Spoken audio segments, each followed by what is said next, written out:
Yes, welcome everyone. This is once again your host Shailesh from NZ World News, bringing you live. As always, we try to our best to bring all the good things of our nation, and good people makes good things, and good things also then consider as good people. So we are all going to be talking about some amazing personalities that we bring from time to time. And today I have the pleasure, as you know, we had recent elections done for the local government, and the local government is so important, not just the central government, but the local government, because it starts from there.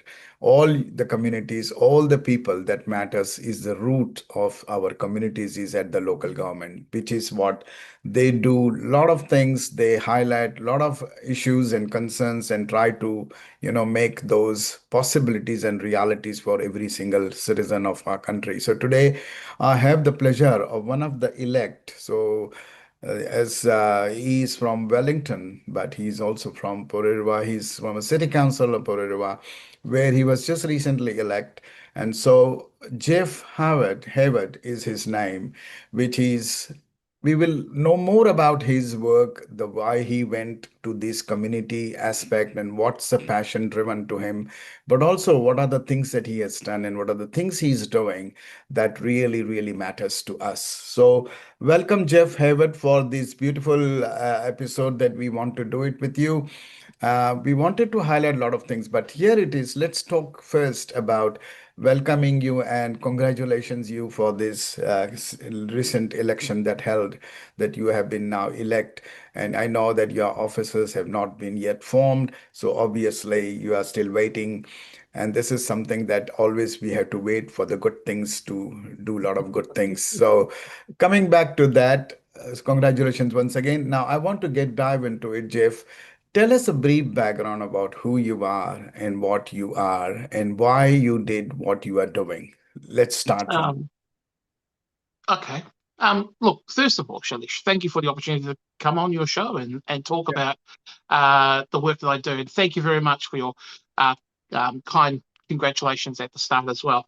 I think the best place to start is to reflect that I'm talking to you from my kitchen table at Yes. our home in Titahi Bay. Hmm. We've lived here more than, I think, 10 years now or thereabouts. But I was born up in the Coromandel.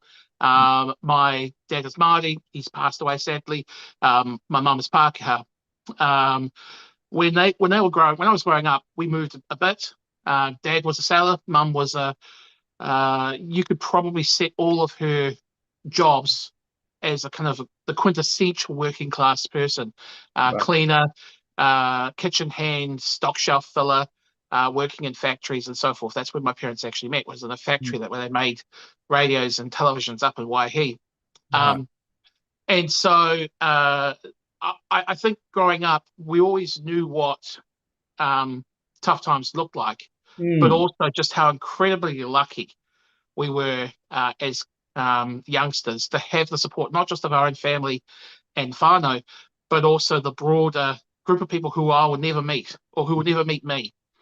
And True. their buy-in into a nation that looks after each other, that Mm. provides those things like a welfare system that actually supports people, like an education system at primary, Mm. tertiary, secondary, and tertiary.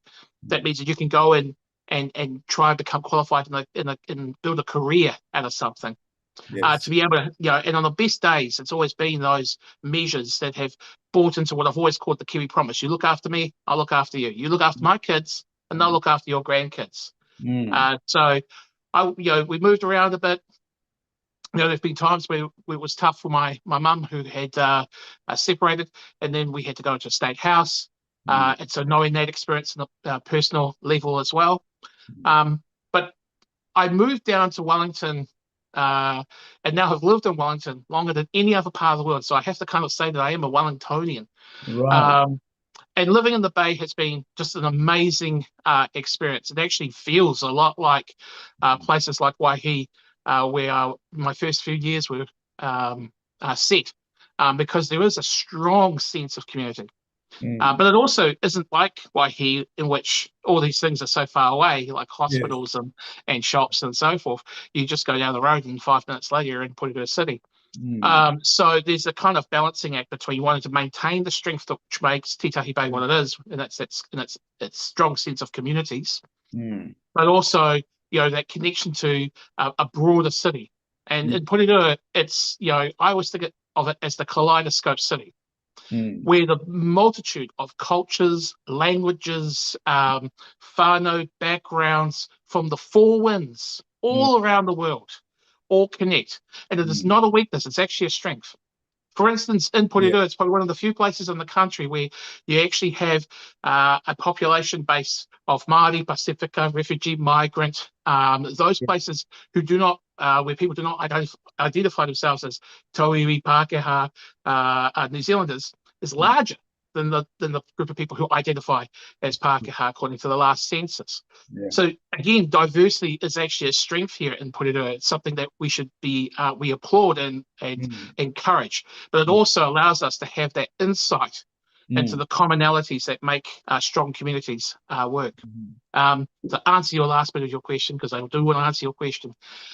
The reason why I ran for council was that not long after we moved here, there was this big storm that came through, and we're a coastal city, much like many places in New Zealand, but our city is named after the two harbours that make up our city, Porirua. And so rainstorms are frequent, but in this particular instance, it was so severe that the rain came down so quickly and filled up the culverts that when the water didn't have anywhere else to go, it follows the old pathways that were here before this house was a house, before these suburbs were suburbs. And that creek happened to run right underneath our house. And so there was a moment of real fear that the water was going to run into the house. And we were mere centimeters away from that from happening. Luckily, it didn't. But the way that our house is situated and the neighbours behind us meant that we were lucky, but they weren't.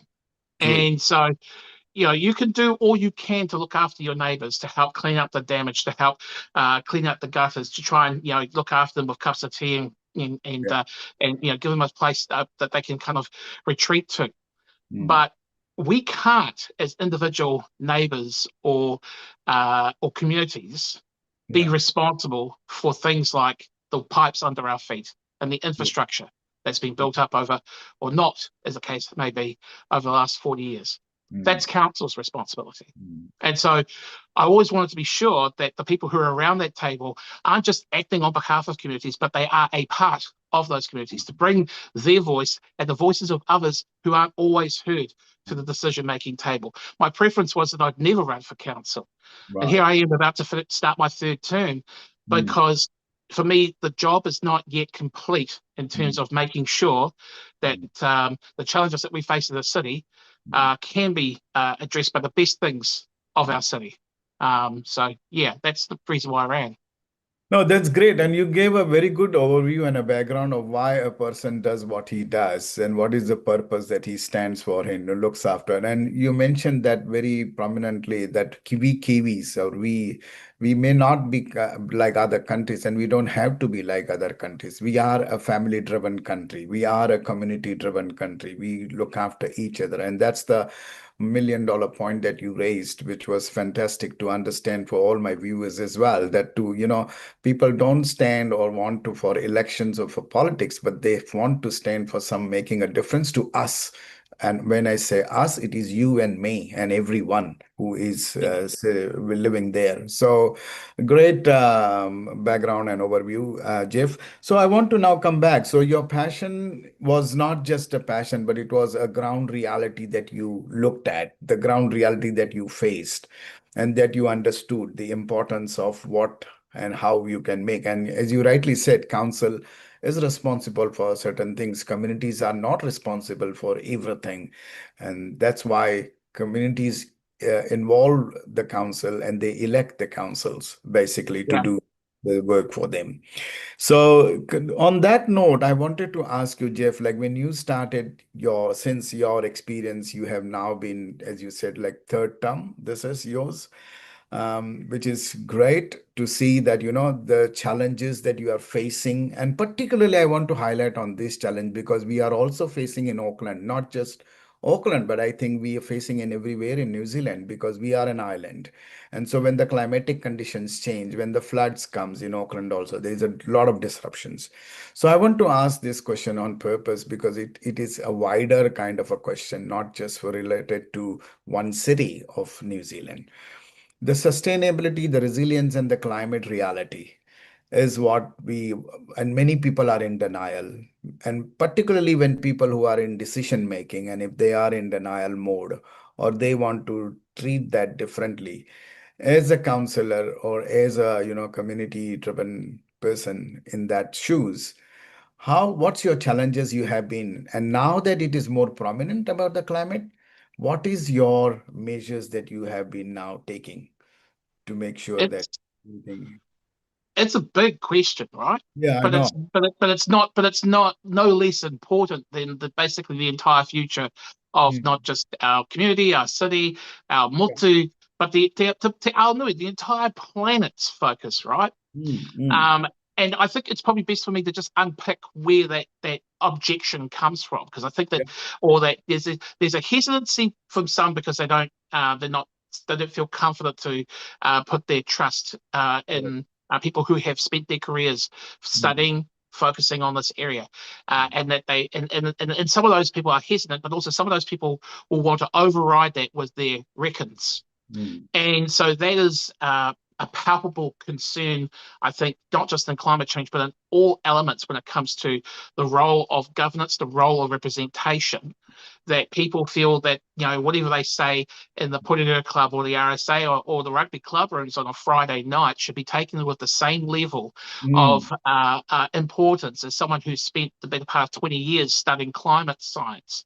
and has correct. worked with peers who have also built their careers and qualifications in that space. We saw a bit of this play in a different way with COVID, right? Correct. So I think there's a bit of that. And then there's also just those who are cautious about what the real consequences are in terms of wanting to invest in preventing, Mm, further, whether it's adaptation or mitigation mm, of climate change. mm, But I think the solution of this actually lies again in just uh, grounding yourself in what is actually happening on mm, the ground, mm.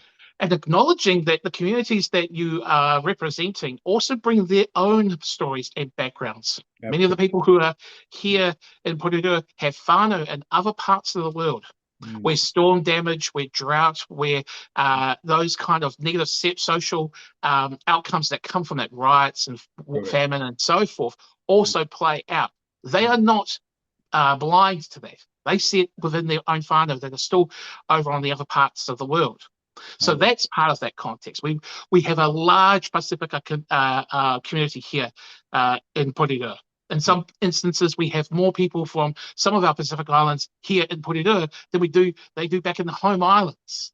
So Mm, they are strongly enmeshed, not just in Porirua, but they're strongly enmeshed in the islands back home. They yeah, see what happens when you have absolutely. frequent storm damage and so forth. Correct.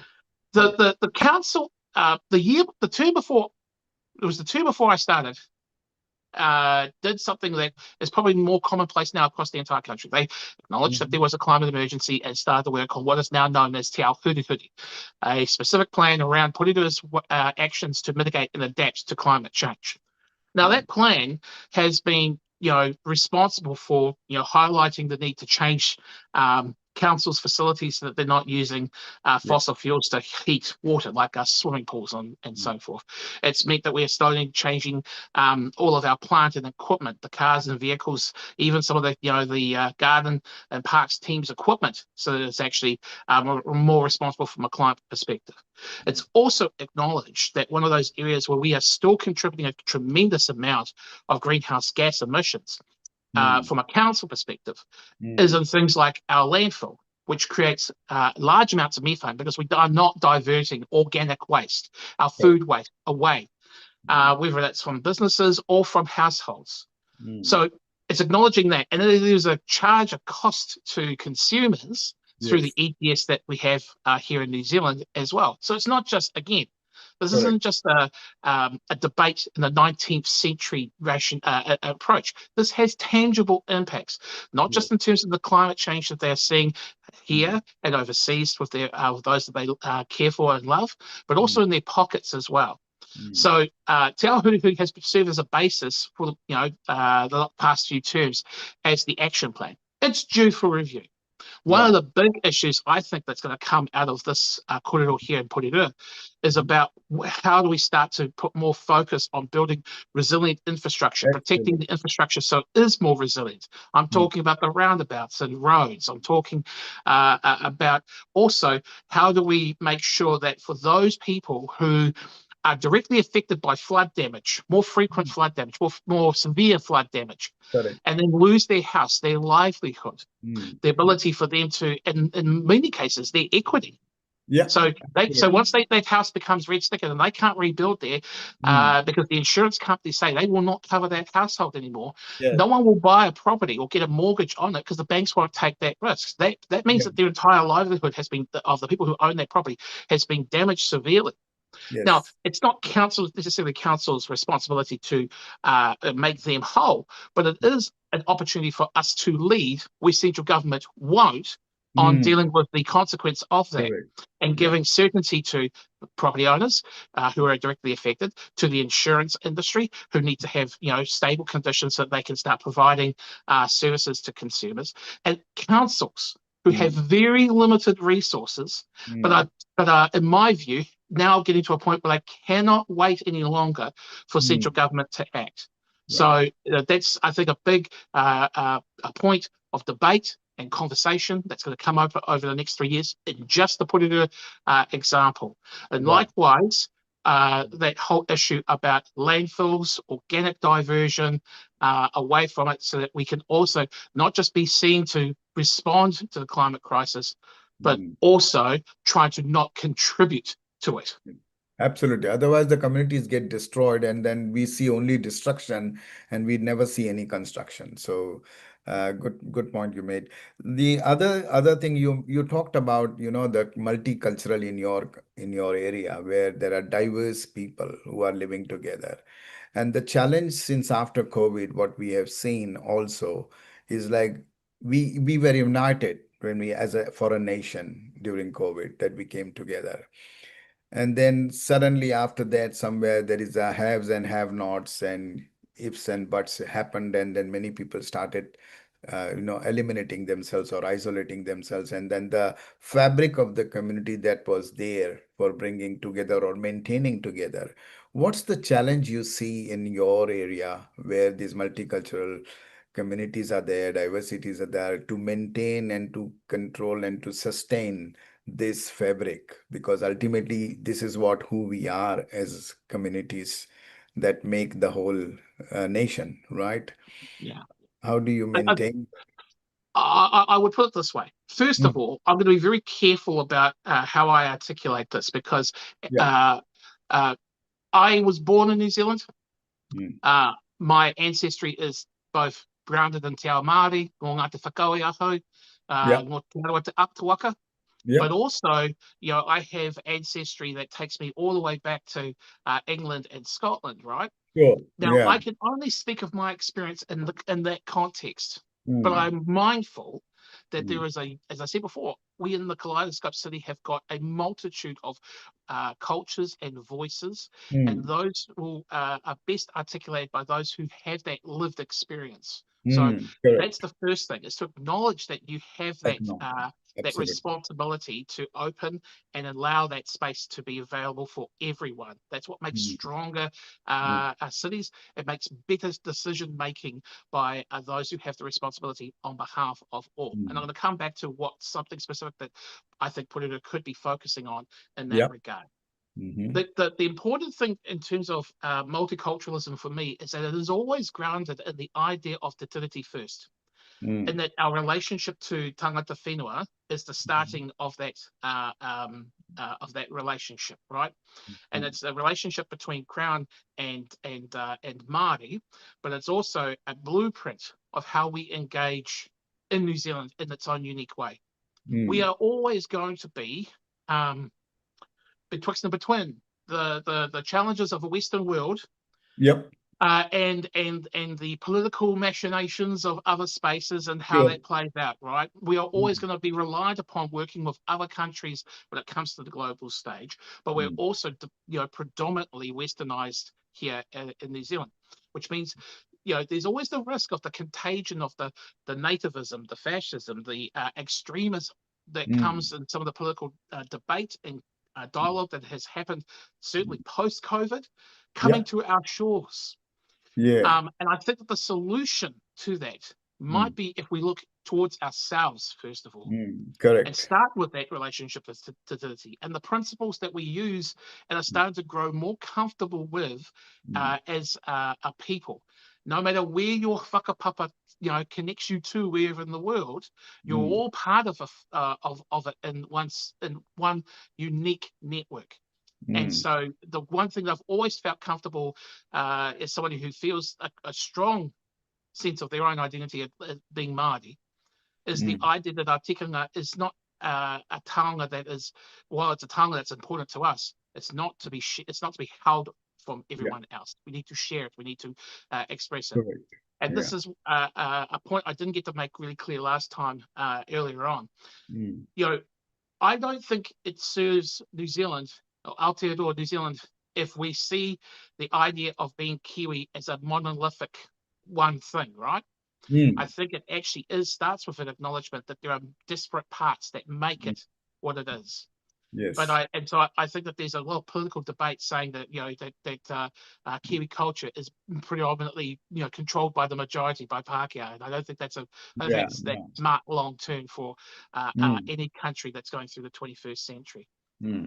So I think that when it comes to us articulating that, we need to be mindful of how we open up the voices and set a spirit of national identity that is not beholden to one part, but other than starting with that sense of connection through our whakapapa to Te Ao Māori.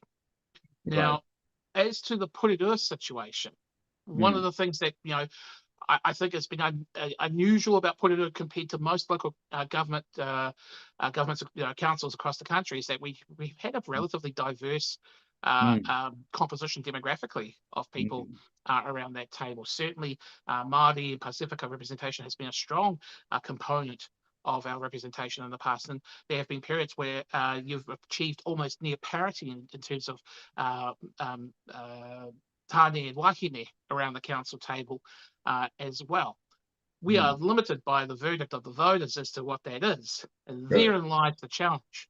How do we make sure that voices that don't always end up around the table because of elections are being heard?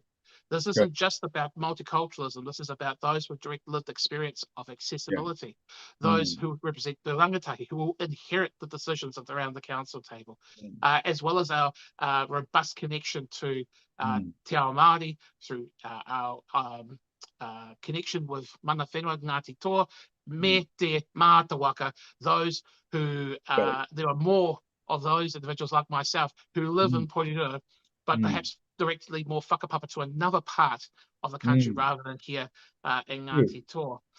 I think that one of the things that the previous government, central government, did was to start the Welcoming Communities program.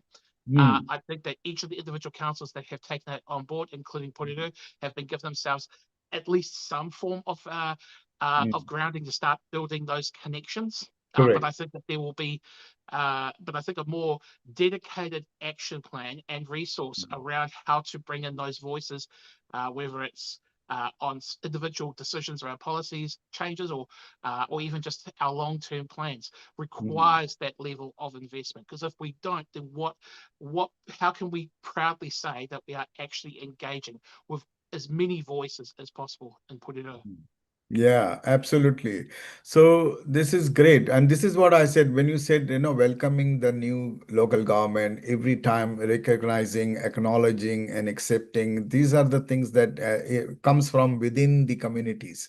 And every individual is responsible for that, not just like this community or that community or this area and that area. So very well said, Jeff, because I am also organizing now in my area here in Auckland, recently local government elected to bring people together to say that, hey, we welcome you, we greet you, and we would like to have that easy access and that connection built over a period of time. Because whenever you have new people, you need that connection all the time, right? Indeed. Uh, And the composition of your communities will change over time. And exactly. also, each passing generation, the nature of their identity changes as well. Mm, I know that from my limited perspective, I can understand that sense of becoming newly migrating to New Zealand and finding mm, a real urge to want to become New Zealandized as yeah, quickly as possible. But at the correct. same time, the next generation feeling like, well, actually, I'm one generation removed potentially from Mm, a memory, an existence, mm, a heritage that mm, sat in some other place.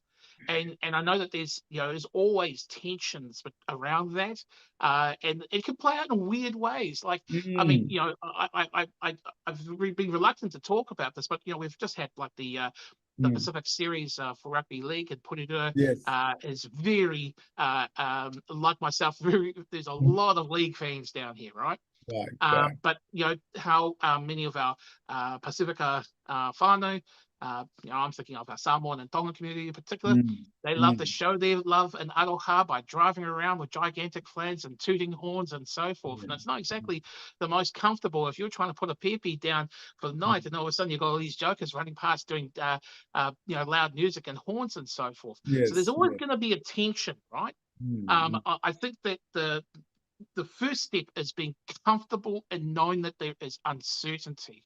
But yes. also, for me, and Mm, the way I've tried to articulate my life is to bind myself to a set of values that I think actually aren't just for me or he tangata Māori, but they are for everyone. And that's absolutely. how we will defeat that those notions of disconnection and extremism that seems to be playing out across the world. Absolutely. Very well said that. And I think you also made one good point was for all my listeners, representation of everyone or every community or every, individuals should have that easy access to the local government where they are your eyes and ears, basically. So with that, I want to ask you on your changes that you want to make, and when it comes to specifically the development and the growth of the communities, as that is the first hand also kind of access for communities to grow and to develop through the help and the support of the local government.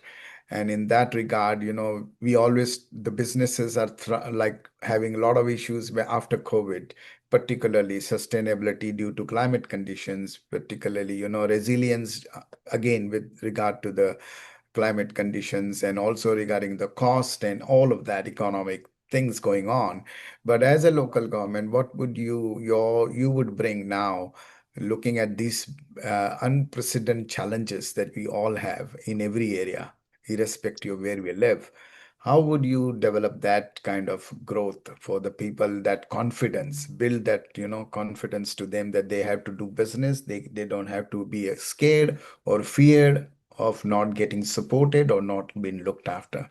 What Yeah. would you do on that? There's a whole heap of stuff on this. I'm not going to be able to go into great detail about this, but those who Yeah. are interested, or at least like what they hear, can always go back to my website where I continue to talk about this. So I'll take a couple of things which I think will probably help.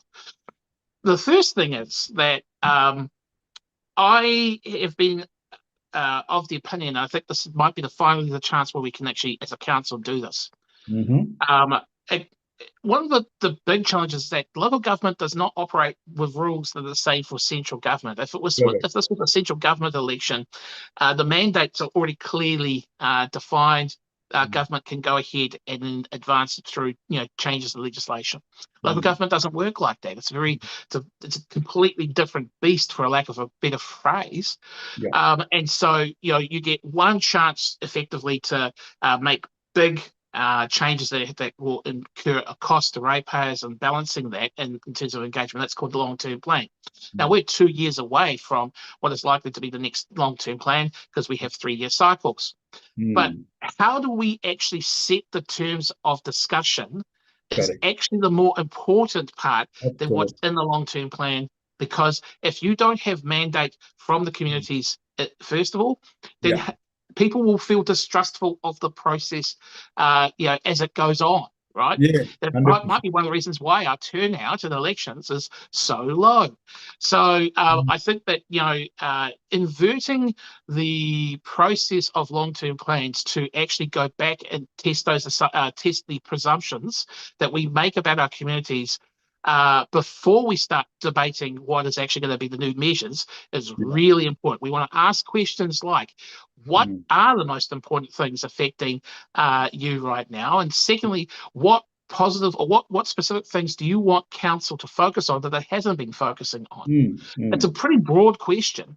But it's also an opportunity to actually get really good buy-in from communities from the start, as opposed to 2 years down the line, where people are already thinking, what the bloody hell have you done for the past 2 years? So Yeah. that's one thing. The second thing is, I think there's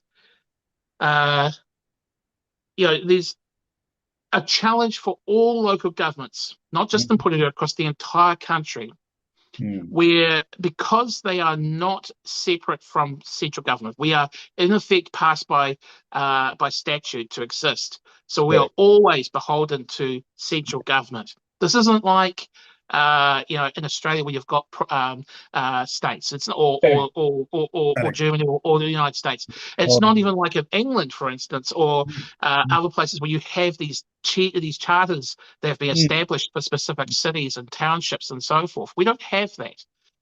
We haven't had it since Yeah. nearly 200 years. So there is this limitation in what you can do, and a limitation in how you can pay for it and afford it. Correct. One of those is around economic development. One of those things that came out of COVID is obviously the enormous uncertainty that was created first by a global response that meant that those industries that New Zealand relied upon, like tourism, were completely eradicated and have taken a long time to rebuild. But also, we know that from a local council perspective, if you set up a store, an existing mall, or even just a separate shop, from the council's perspective, they're not going to get any more money from that shop if you've got 20 customers or 20,000 customers, because it's not defined on how much sales is going through that particular site. So we are always going to be limited in our effectiveness as a council to be able to improve economic development. That's where central government is supposed to step in. And there are ways that central government can choose to step in. Well, I don't want to get into a critique about what they're doing at the moment, but they've always, but I would say that they have shown that they do not see councils as the mechanism of creating economic growth, and they've never. But at the same time, not going to give councils any additional means to raise funds so as they can help them actually play that part. So we are always going to be restricted in that context. But for those things that we can do, we should do. Absolutely. And just related to that, I want to stress this point. You very valid said, and I was also talking the same thing to one of the councillors here, that when it comes to creation of wealth or creation of economic development or giving opportunities for business local communities to actually grow themselves and then create funds or raise funds for the community's betterment only, in conjunction partnership with the local council, these things came to my mind, crossed my mind, with art, culture, creatives. They are all also one of the part and parcel of the local council and the local Yeah. government to maintain. But then that also can be seen as a proposal or opportunity to, create wealth or create economic development, not just as a hobby, not just as like celebration, but more as also creating wealth out of it, basically. And one of the things I wanted to ask you this is, you being in Wellington, you being in an area where literally the beautification and everything, but most importantly, I want to stress this point of art, culture, and films and entertainment, where it's also related to creatives. We all have the great stalwarts of our nation, whether it's Peter Jackson, sir, or whether, James Cameron, Richard Taylor, Sam Neill, all of these top-notch people are from New Zealand. And not many people know who the migrants are in New Zealand. They don't know that these people exist in our country, right? And I want this role for local government and the council to bring them on the board. And I remember recently there was a event done by council, Wellington Council. I think they did an event with James Cameron. He was speaking on development and all of that. And I want to ask this question to you because I'm quite keen and interested also in this area where how we can recognize and acknowledge our creatives in New Zealand and how we can create more opportunities for them, not as a hobby, but as a career, as a business for them as well Mm. to do that. It, What? it's a interesting one because I think that councils will have a role, but it will be if, to be perfectly frank, it will always be limited, right? Yeah, Porirua, correct. however, does have, I think, some important ingredients to add to this. Uh-huh. Because it is the Kaleidoscope City, it does have a plethora of individuals who bring their voices Mm, and stories in, right? It may not necessarily be articulated mm. in Western media, but they are there. Yeah. From those who uh, um, write about their experience or write of characters who have a Mm, far more diverse experience. To those who use performing arts as articulating, I think about Neo Edemir yeah. and his long storied tradition. I was thinking before about Patricia Grayson, an author of renown down here in Porirua. Michael King, who has Mm, built an entire entire career. mm. Sadly, passed away early, but an entire career based on trying to tell those stories of within New Zealand's diverse history. Yeah. And likewise, if you go to Creek Fest, you'll see the performers each year, engaging in a way that rangatahi do, in ways Mm, that you would have imagined, and then become performing artists and recording artists as well. To mm. the work of Te Kiwa Nui, which is our school kapahaka competition, but it's not just for kapahaka Māori, it's for all of our uh, Kanikani from all parts of the Mm, Pacific as well. Then you've also got like the individual flag raising events where we have that emergence of language and connection to the correct. various Mm, nations who have their yeah. national days. There's Mm, there's a whole heap of what I would call soft versions of engagement, mm, which provide the mechanism for the larger funders.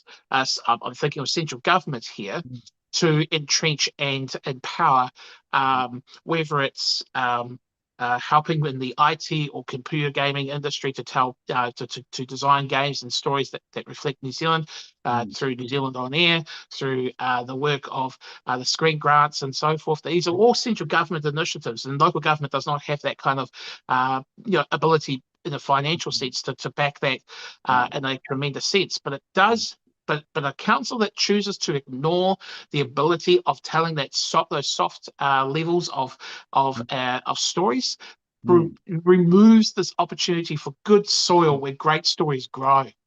Absolutely, absolutely. I 100% agree with you. And this is where we have to do a little bit differently than the traditional code, because if the central government has got this access and ability to fund this film commission or the NZWORLD and all that, they are funded, but then the local government has got limited opportunities to explore and to actually excel and expand, or because they are the real ground realities who understand from the people that who they are, what they want to do, how they want to develop. But if that is not heard or that is not given that expansion or opportunity, then it restricts the whole community, because then it becomes like only few people get access, many people don't get access, and then we are saying same there it is. So do you think that the Auckland, the city council now should have a different approach in this economic development issues or the growth point of view, that we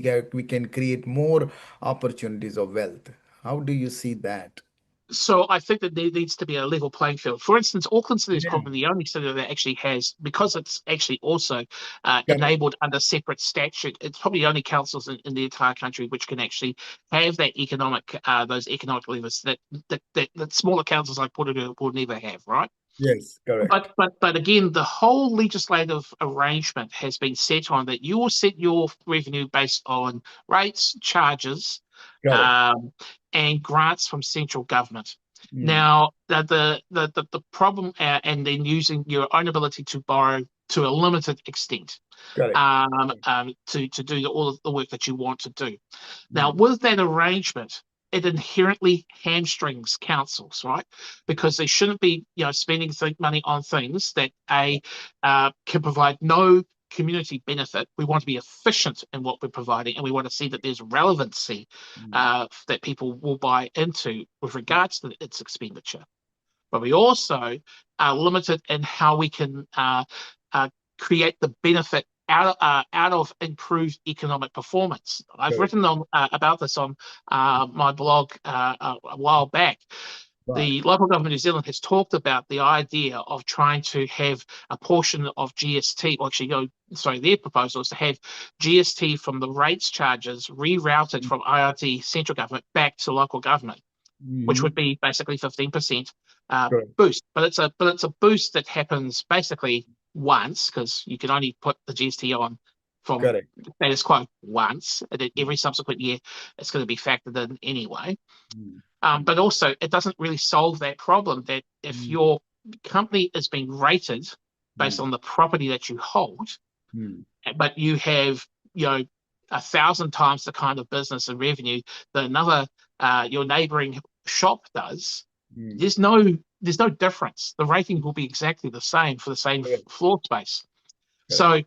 So, but if you wanted to take GST, it's also a vexing issue, right? Because Mm, GST is not a progressive tax, nor correct. is, for that matter, property rating, but that's Yeah. another story. Yeah. Yeah. So it's going to affect those who have the least anyway. So Mm, that's an equity issue.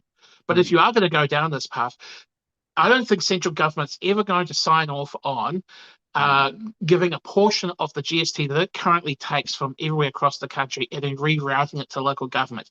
And it's mm. certainly not going to do that without some increased expectation of what that money is going to be spent Correct. for.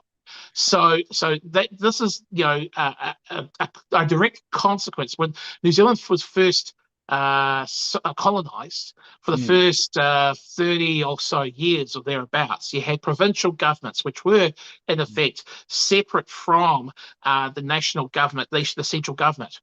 right. And what happened is that the mismanagement of those entities has poisoned the well for any Mm, constitutional change to create a new entities. And the closest we've ever had on that front has mm. been Auckland. There's Yeah. talk, in Wellington around the amalgamation of councils. I'm, Mm, I've been well known to be a skeptic of amalgamation because mm, of the arguments that are usually put up in support of amalgamation. We've mm. just had a straw poll, effectively referendum attached to our local government elections, and the majority has said that they do want to look at a sharing of services, further sharing of services, which is Correct. moving towards amalgamation. And Mm, there is certainly political support across the councils in the mm, region to mm. have that conversation. What Yeah. I'm mindful of is that if we amalgamate, we're not really getting the kind of benefits that of economies of scale that we might think we will get. We certainly won't have any new access to increased revenue as a whole through council. And like what happened up in Auckland, you're going to get some winners and some losers, right? Some Mm, councils are going to have to, some people who were under a previous council are going to suddenly be paying a hell of a lot more, and some are going to be paying a hell of a lot less. And mm. therein lies an equity challenge for those who have the very least as well. But then, so what would you say about the facilities that councils owned, irrespective wherever they are, and particularly if you look at your area, Porirua or the Wellington, where lots of facilities are unused or not used to that extent, which Yeah, can create growth.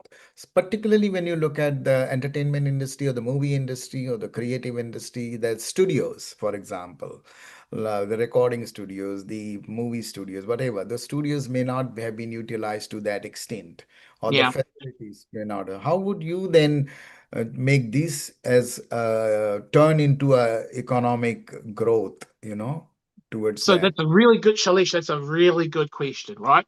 And Mm, I think that there's two things I'd say of that. First of all, councils do have a responsibility in terms of making sure that the properties that are used for commercial benefit are truly, being used for that purpose. There are mm, risks that some of the land in Porirua, I'll certainly say Porirua, where land has effectively been land banked. There's not really the kind of economic development happening in those spaces, and that because of that, developers can sit on that land for a considerable period of time and yeah. then cream a profit at the tail end of it. Now, councils can do something about that, and I think that there's going to be some work potentially on that front over the next 3 years. It may Mm, not necessarily result in a tremendous change in it, but it will create a disincentive for those who think land banking is the key to making profit. mm, The other part of this, in terms of industry-based support, mm. uh, I've naturally always been skeptical about trying to pick winners and losers, and I say this as someone who's pretty bloody left of Yeah. politics. Um, but there's certainly there was an example that was raised recently again with my colleagues around Mm, um, Brewtown up in Upper Hutt. mm, And and where that was an existing factory that was reverted, the land was reverted back to the council, and the council obviously wanted to have that land used for economic purposes. But mm, it was an ideal place for many of those in the craft brewing industry to go and set up shop. And mm, so what the council did was to provide an incentive where I think it was for the first 2 years there were no rates charges. It was zero rated the rates for those places. That created less of a fiscal disincentive to those craft brewers who are getting mm. paid ginormous amounts to continue their facilities in Wellington City, relatively speaking, because of the high rental rates there, Yes, to come correct. to a location where by sharing resources they Mm, could gain economies of scale that was mm. close to existing transport networks and motorways and so forth, Yeah, as well as good reliable civil infrastructure, water supplies and electricity and so forth, right? yeah. I think that those industries where there is already an existing footprint where they can slot in that might be viable. Mhm. You raise the entertainment industry, and I've just been studying some of the work that has been done in the United States around Yeah. individual states. New Jersey is now building has enabled a large facility by Mm, Paramount to build studios there, which is ironic because before Hollywood it was New Jersey that was the start of the film industry in the yes. United States. Mm, Likewise, in other states they having tax benefits. Again, those are at a much higher level, not municipal mm. level. And so again, that would be a central government. They already do that through some of their tax incentives Yes. as well. But land and land Mhm. usage is Yeah, where councils can do correct, something. correct. But it's going to be very careful about how to set those settings so that it does actually not just disincentivize land banking, but it Mm, actually does generate improved property values as a consequence, because that's mm. actually where you get that increases in revenue. Just Exactly, doing it for the sake of creating exactly. economic benefit for a council is not going to be enough to gain the financial benefit, the fiscal benefit out of it. Yeah, 100% agreed. And that's where I was talking in the context of one. Suppose I am in Auckland, you are in Wellington, Christchurch, anywhere. There are lots of studios, lots of premises which may not have been utilized or to the level. And for people traveling from Auckland to Wellington or Christchurch, anywhere, it doesn't matter for them. What matters is the content that they want to create out of those facilities. Now, Yeah, if they want to create content out of those facilities and if it is available, and it is feasible and it is having easy access through the council, through the local government, then it grows internally the development. Internal businesses also have that opportunity, not doing in Auckland only, but doing everywhere in New Zealand. That's one part. The other part is if those facilities are also can be attracted by the overseas people who know that, hey, this is what is available here, let's bring them over here.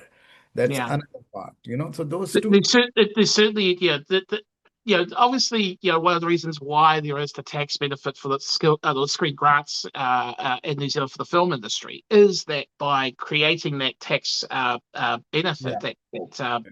that rebate, they have been able to encourage economic growth.